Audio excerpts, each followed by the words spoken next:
Sukacita di kota Samaria, Kisah Para Rasul 8 ayat 4-25.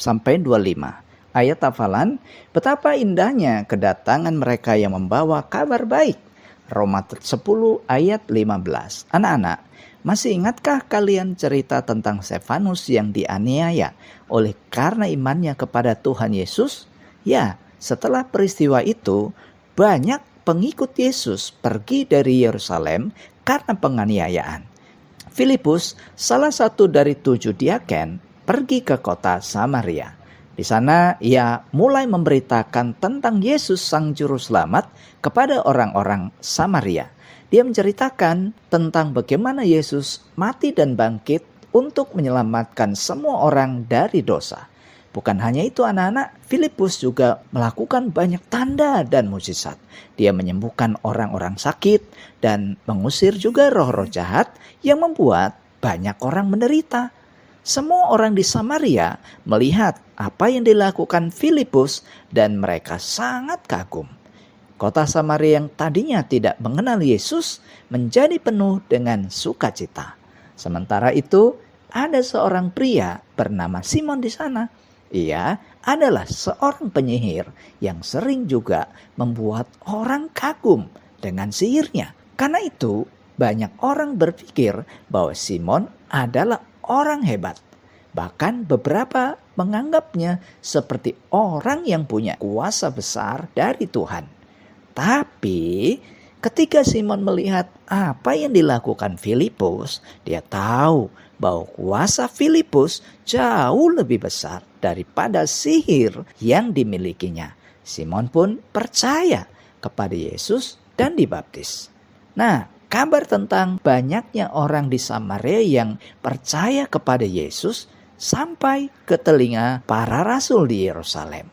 Maka mereka mengutus Petrus dan Yohanes untuk datang ke kota Samaria.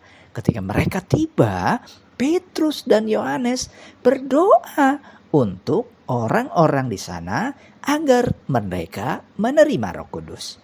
Mereka kemudian meletakkan tangan di atas orang-orang yang percaya dan Roh Kudus pun turun ke atas mereka.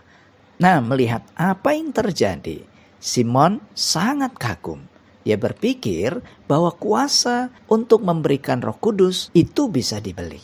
Karena itu, dia menawarkan uang kepada Petrus dan Yohanes supaya ia juga bisa memberikan Roh Kudus kepada orang lain dengan meletakkan tangan di atasnya.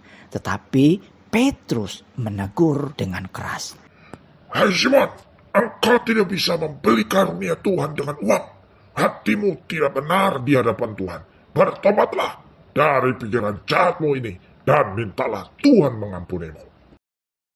Simon sangat menyesal dan memohon kepada Petrus supaya dia tidak dihukum oleh Tuhan.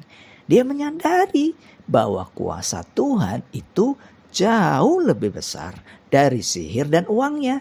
Setelah itu anak-anak, Petrus dan Yohanes terus memberitakan firman Tuhan di Samaria sebelum mereka kembali ke Yerusalem.